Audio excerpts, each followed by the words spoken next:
On this segment, we've invited P.W. Reed to join us. He is the Director of Outreach and Admissions with Year Up Atlanta. Also joining us on this segment is Angela Lozano. She's a participant of this program, and we're going to hear about all the wonderful success that has been taking place. Welcome, both of you, Thank you, to join our panel. It is a delight to have you here, and as a spinoff even to the segment that we just completed on the GED program, you are working diligently to make sure that individuals as well are getting their GED. Let's talk about the importance and some of the needs that currently exist here in our community. Well, the data has actually proven that there are over 425,000 young adults that are unemployed in the city of Atlanta. And 20% of those are young adults. And Atlanta has a 6% increase of young adults that are not working, which is the highest in the nation right now. So therefore, what Year Up is actually doing is what we call closing the opportunity divide, meaning that there are 4.5 million disconnected young adults between the ages of 18 to 24 that are not making a livable wage. They do not have a pathway to careers or have not received career readiness training. So what we do is we bridge that gap to close that opportunity divide, not only in Atlanta but in America.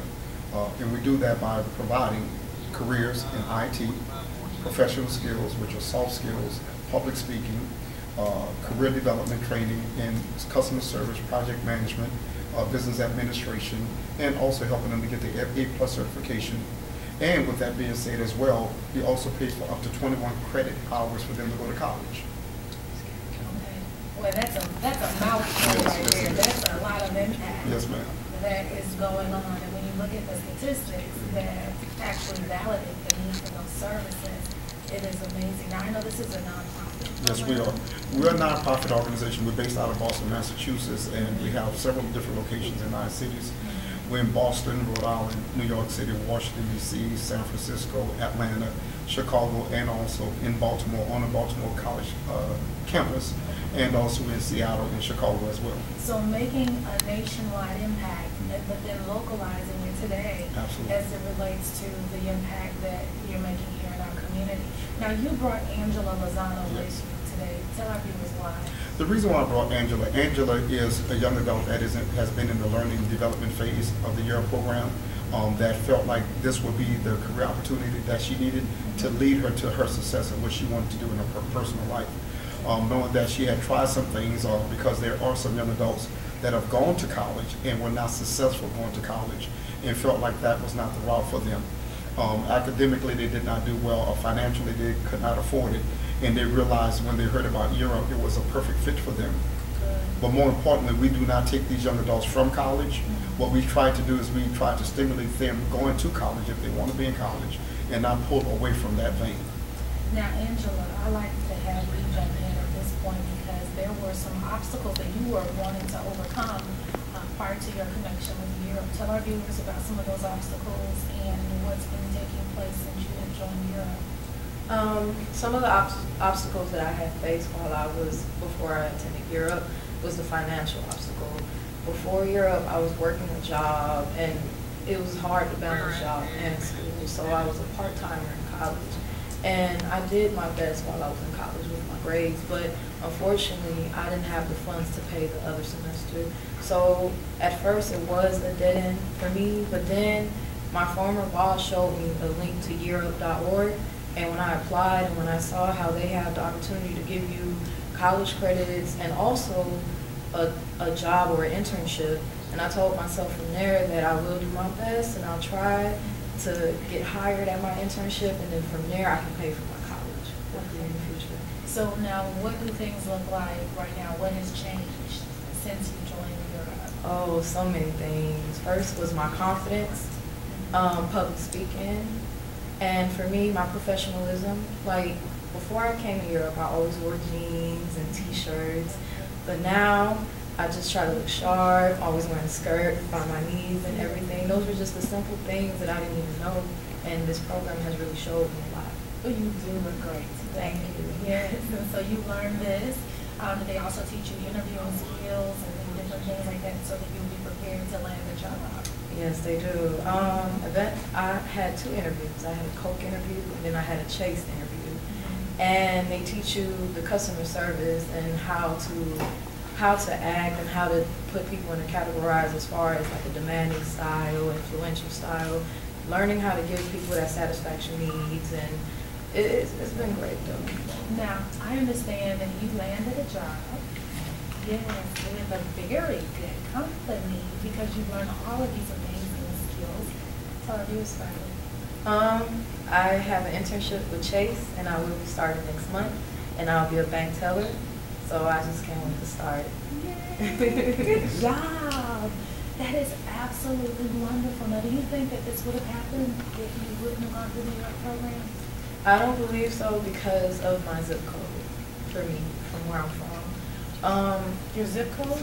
Yes, I would believe that because I come from East Point, Georgia, and the majority of Latinos usually are in the Marietta area. But I noticed that a lot of times when I have applied for jobs, they have judged me from where I'm from. Based on your zip code? Yes. Wow. Yes. So, but you still have the same zip code now? Yes, I do. You do? Yes. But the zip code is not holding you back. No. But the thing is, too, you have to look at the skill set because your skill set has changed with the current zip code. Yes. I've never heard anyone say that they were zip code segregated. I mean, in a sense, that's just amazing. So you begin to start this new journey coming up very soon, and no more separation issues for you. You are moving forward. Now, you're sharing your message today. Do you realize you are reaching over 1 million households in the state of Georgia? What would be your advice to others what is your age? 22. 22. So to others who are your age, what's your advice? My advice is no matter where you come from and no matter what kind of background you have, that there is a way that you can make it in life. You just have to have that drive, that motivation, and you just have to inspire yourself to take that step and just go for different opportunities. Are you finding, Mr. Reed, that this story is a carbon copy of many of those who are coming through your program? Yes, ma'am. We deal with urban young adults that have been disconnected, that have been segregated and have not experienced the right opportunities that they desire and also that they deserve. Meaning that there are so many different levels of inequities, and we find that from the Latino community, from the white community, there are a lot have been segregated against just being who they are. And so Year Up is saying that we want you. We feel like this is the place for you if you want to go into a professional career, if you want to learn IT, if you want to learn professional developmental skills, if you do not mind dressing as a business professional on a daily basis, try Year Up because it'll change your life. Now, Angela mentioned the whole T-shirt and jeans Yes, ma'am. Scenario. Yes. Are you finding that most of the kids need to have that grooming lesson on how to just carry themselves and how to dress? Absolutely. When they come to Year Up, one of the criteria that we have is that they dress business professional. And we work with them on not using colloquialism. We work with them on how to dress as a business professional, how to be interview ready when they go to a job interview, how to prepare a resume. So we teach them all the fine details that's going to adequately prepare them for corporate America. And so that change, when you look at an urban young adult, that is a huge change for them, saying that I've been wearing jeans, T-shirts, earrings, and also exposing my tattoos. When I was in high school, now in Europe, I cannot do that because we are going to hold them accountable to a high standard because we want them to get the best opportunity that's available to them. What are you teaching them about tattoos? What we teach them is that, number one, they're going to be working in a traditional corporate environment, and it is best that they have them covered because we don't want them judged and we don't want them to lose the opportunities that they so desire. So are they learning that perhaps if they have a tattoo exposed in a job interview that could possibly close a door? Absolutely.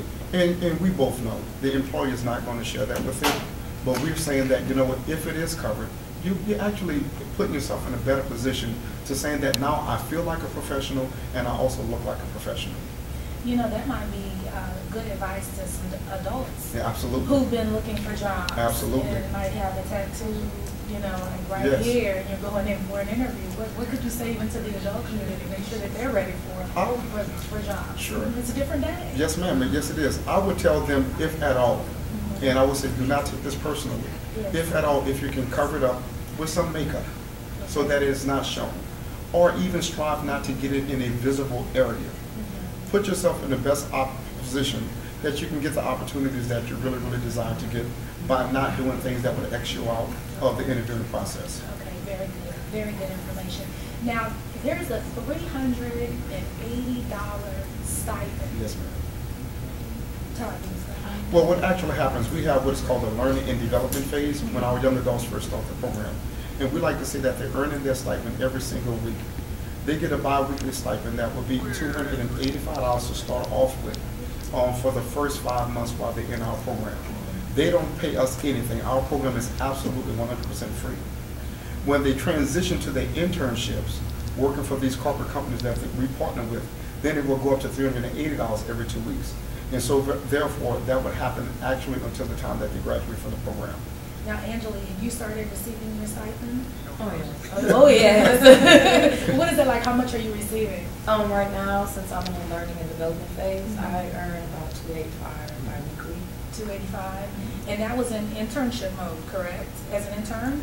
Oh no, when I get to my internship, I will be earning every 2 weeks $400. 400. It goes up. It escalates. Absolutely. A lot of individuals do internships for free. Do you realize you are like super blessed about right now? That is amazing that this is offered. Now, is this based on a grant that you've received? Rachel, what actually happens, I want to make sure that we're clear. We do receive some grant money. We have a development department that is ran by Beth. She's our director of development, and she's doing a wonderful job. But we have partnerships with these Fortune 500 companies. A great level of our seeding comes from the partners because they pay us a fee to have our young adults and our associates actually at their companies. That's wonderful. So that's how you're able to connect them to Chase and Coca-Cola. I think Coke was one of the places. Emory University, New York Life, the Southern Company, Grady Hospital, and the list goes on and on. Wonderful corporations. Absolutely. That are connected. Now, we'll have a couple minutes left, so I want to make sure that you leave our viewers with the correct contact information. Absolutely. Who should call you for this assistance? Anyone from the ages of 18 to 24 years old that have a high school diploma or a GED that would desire to go into a career-ready program or workforce development program that will lead them to career opportunities or even help them to go to college and earn up to 21 college credits. Those are the participants that we're looking for. And Angela, what would be your advice to anyone in your age group who perhaps they maybe feel a little discouraged, didn't know that they could maybe participate in something like this? For me, my words of advice is to always want to stand out. And don't think about yourself. Think about making history for others. There's others out here that would love to participate in this program, and this can just help our communities and show that we are more than what we look. More than what you look like. Isn't that powerful? I like that. Very good, Angela. Very well said. And once again, we've been talking to P.W. Reed, who is the Director of Outreach and Admissions in Europe, Atlanta, and to Angela Lozano, going through the program, landed her first job with Chase.